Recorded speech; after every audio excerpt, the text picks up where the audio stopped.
Olá pessoal, sejam todos bem-vindos, a paz do Senhor Jesus. Eu quero compartilhar com vocês um pedacinho da Palavra de Deus e eu quero usar esse tempo precioso para a gente estar comunicando a vida e a Palavra de Jesus aqui nesse canal, tá bom, irmãos? Acompanha comigo, se você tiver a Bíblia, lá em João capítulo 1, versículo 29, e diz assim a Palavra do Senhor. No dia seguinte, João viu a Jesus que vinha para ele e disse: Eis o Cordeiro de Deus que tira o pecado do mundo. Amém? Irmãos, Êxodo capítulo 12, Deus ele vai anunciar. Anunciar o quê? Vai dizer que a morte vai chegar a todos os primogênitos dos egípcios. E ele vai chamar a Moisés e vai dar uma ordem para instruir o povo de Israel e vai dizer: Moisés, diz ao povo de Israel que à meia-noite o anjo da morte vai passar e eu quero todos os filhos de Israel dentro de casa.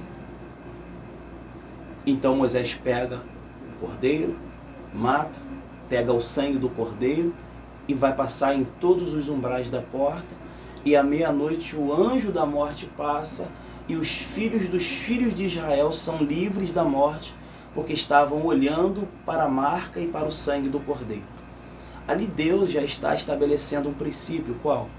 Olhar para a marca do Cordeiro nos livra do anjo da morte. O tempo passa e Deus vai estabelecer uma aliança com Israel. Deus vai chamar o povo e vai dizer: aqui estão os meus mandamentos. O povo se compromete em obedecer a Deus e Deus novamente manda Moisés pegar uma bacia, matar, sacrificar um cordeiro e selar aquela aliança. Então Moisés vai espargir entre as tábuas da lei e o povo com o sangue do cordeiro. Moisés vai fazer isso com uma planta que o texto vai dizer em Êxodo que a planta isopo, ela é uma planta comum, simples e de pouco valor. E mais tarde o rei Davi, quando vai cometer um adultério com Betseba e vai cumprir o seu protocolo, e quando volta ele faz um salmo de oração, Salmo 57:7, ele vai dizer assim: purifica-me com isopo. Ou seja, essa planta comum, pequena e de pouco valor, ela vai ser lembrada pelo rei simplesmente porque anos mais tarde ela foi mergulhada, ela foi banhada no sangue do Cordeiro. Irmãos, nós somos isopo, somos parecidos com isopo, nós somos pequenos, somos simples, nós somos comuns. Os que nos torna importantes para o rei e nos faz ser lembrado por ele é estarmos mergulhados no sangue do Cordeiro. E o tempo vai passando, Israel vai quebrar a aliança, e toda quebra de aliança tem um custo de vida. E tudo estava se cumprindo para o cumprimento, tudo estava se encaminhando para o cumprimento da profecia. Que profecia? Gênesis 3,15. Qual? Da semente da mulher nasceria aquele que estaria esmagando a cabeça da serpente. E para o cumprimento dessa promessa, quem é que nasce? Jesus. E quando Jesus nasce, ele nasce em uma manjedoura. Por que quando Jesus nasce, ele nasce numa manjedoura? Porque manjedoura é lugar de cordeiro, e Jesus é o Cordeiro de Deus. Mateus capítulo 3, a gente vai ver o texto, João, ele está no deserto pregando a palavra e ele está dizendo: raça de víbora, filhos de serpente, quem vos ensinou a fugir da ira vindoura? Havia em volta ali do deserto, ouvindo João queimar, muitos fariseus. E por que João fala filhos de serpente? Lembra do Éden? Quem é que sobe na árvore para tentar Eva a pecar? Pois era sobre isso que João estava falando. Filhos de serpente.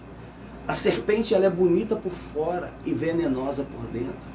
Fariseu, infiltrados entre o povo de Deus, vestido de crente, mas com muita hipocrisia e veneno para estar tentando e atrapalhando o povo de Deus. Irmãos, a serpente, ela usufruiu de coisas que ela não fez, ela não colaborou para nada naquele jardim, e ela vai subir numa árvore e vai usar aquilo que ela não tinha para fazer a tentação acontecer na vida de Eva. Então era sobre esses filhos de serpente que João estava falando. Aqueles que se aproveitam de coisas que não cooperam para nada, apenas para atrapalhar os projetos que havia sido estabelecidos. Mas João está pregando no deserto e ele está dizendo raça de víbora. Mas quando ele olha para um lado, ele se arrepia e ele diz: eis aí o Cordeiro de Deus, que tira o pecado do mundo. Na tradição judaica, João sabia que todo cordeiro ele vinha para ser morto e o sangue desse cordeiro ele ia ser usado para cobrir o pecado do homem. E João sabia que todo cordeiro era cordeiro do homem para Deus. E todo cordeiro do homem para Deus, ele só cobria o pecado. E João agora estava diante de Jesus e ele não diz que era o cordeiro do homem para Deus. Ele diz: eis aí o Cordeiro de Deus. Porque o Cordeiro de Deus, ele não só cobre o pecado, mas ele tira o pecado do mundo. E João, ele vai seguir o teu ministério e ele vai batizar Jesus. Jesus, quando mergulha na água, ele está tendo um simbolismo espiritual, porque a Bíblia diz que quando nós batizamos, nós temos uma morte espiritual e Jesus ele mergulha na água e morre.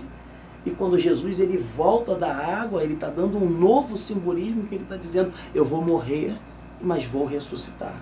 Quando nós somos batizados, espiritualmente, nós somos mortos da vida que nós tínhamos antiga do velho homem. E quando a gente ressurge da água, a gente está ressuscitando. É Deus dizendo: eu vou morrer, mas eu vou ressuscitar. E Jesus, quando ele ressuscita, ele vai cumprir o seu ministério. E agora Jesus ele está pronto. Jesus sempre olhou para a cruz. E na crucificação de Jesus, ele vai servir como uma esponja, irmãos. Sabe aquela esponja quando você enfia na água e ela absorve toda a água? Jesus foi essa esponja. Jesus, ele foi aquele que absorveu todos os pecados da humanidade na cruz. Quando João diz, lá em João 19:37, diz que todos olharão para ele que foi transpassado na cruz. Jesus, ele foi moído.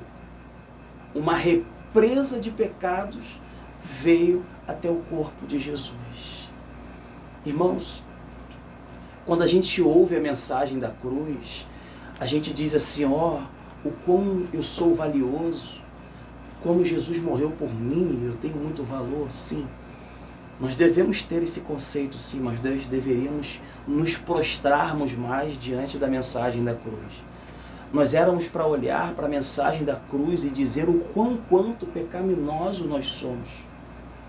Nós éramos para dar um pouco mais de valor a essa mensagem que é pregada, a mensagem da cruz. Irmãos, dias desses eu estava meditando na vida e sobre todas essas coisas. Eu meditava no quanto é difícil servir a Deus. Servir a Deus não é fácil, irmãos. E as coisas parecem que estão sendo tratadas assim com muita banalidade. Eu estava uma vez em outro estado e eu estava muito preocupado porque parece que o evangelho que está sendo pregado é um evangelho de pouquíssimo valor. Parece que nós estamos olhando para a cruz e nós estamos enxergando um Jesus que quase já não tem nenhum valor. Mas talvez seja esse despertamento que nós precisamos ter. De não estar olhando tanto o Jesus que já está na cruz, mas um Jesus que já está ressuscitado.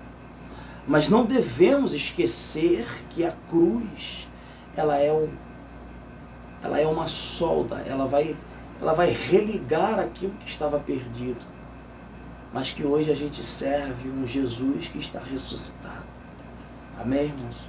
Eu não sei se fui claro no que queria comunicar, mas eu queria trazer uma mensagem da cruz hoje, que a gente refletisse no valor que tem esse evangelho. Eu nunca vi algo que transformasse tanto a vida de alguém como essa palavra, como esse evangelho. Irmãos, eu amo a Bíblia Sagrada. E cada vez que eu leio essa palavra, eu me torno amigo dessa linda sabedoria. E eu queria convidar a vocês a passar, a gastar um pouco mais de tempo olhando essa palavra, porque é ela que transforma. Irmãos, não há outra forma do homem ser conduzido a não ser que seja pela sua palavra. Deus, ele não vai usar a força e nem a violência para conduzir o homem. O homem não será conduzido ao caminho a não ser que seja pela tua palavra. Irmãos, muitos conheceram a Deus e hoje encontram-se perdidos, afastados da presença de Deus. Mas Deus, ele trouxe um que estaria sendo o caminho para que nos reencontrasse com ele.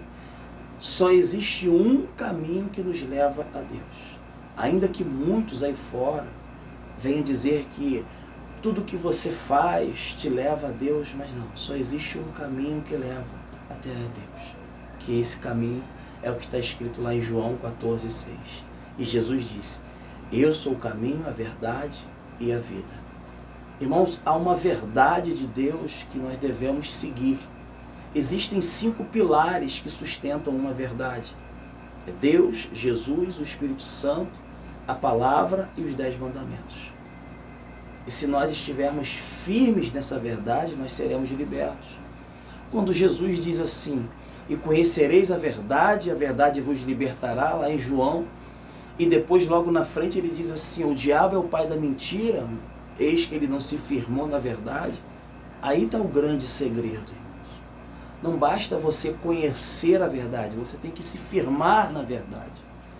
Quando Jesus ele vai se encontrar, melhor dizendo, quando Nicodemos vai se encontrar com Jesus, Nicodemos vai dizer assim: bem mestre, bom mestre, eu sei de onde o Senhor vem, porque o Senhor não pode ser de outro a não ser de Deus, devido aos sinais e às maravilhas que o Senhor faz. Ou seja, Nicodemos está reconhecendo a origem, ele está conhecendo a origem de onde Jesus é. Mas Jesus disse assim: Nicodemos, eu sei que você sabe de onde eu sou, mas não basta você conhecer. Você tem que nascer de novo. Irmãos, nós estamos precisando de um batismo de arrependimento. Esses dias eu estava conversando com a minha mãe, a minha santa mãezinha, e ela disse assim: Bruno, Deus ele ama o nosso coração. E eu falei para ela assim: mãe, mas é necessário muito mais do que o nosso coração para entregar para Deus. Todo o nosso coração, quando a gente se arrepende, esse arrependimento tem que gerar uma transformação de vida. Porque se esse arrependimento, esse coração que a gente tanto fala que dá para Deus, se não gerar uma transformação de vida, irmãos, existem pessoas que estão ouvindo e vendo esse vídeo que precisa tomar uma decisão, e essa decisão ela precisa ser tomada hoje. Às vezes a gente está diante de um Deus que ele nos apresenta um caminho e a gente vai se desvencilhando desses caminhos até esperar um pouco mais. Está chegando um tempo, irmãos. Jesus Cristo é a verdade, Jesus Cristo é o caminho. Ninguém chega ao Pai senão por Ele. Que a graça e a paz do nosso Senhor e Salvador Jesus Cristo possa estar com todos nós. Amém, irmãos?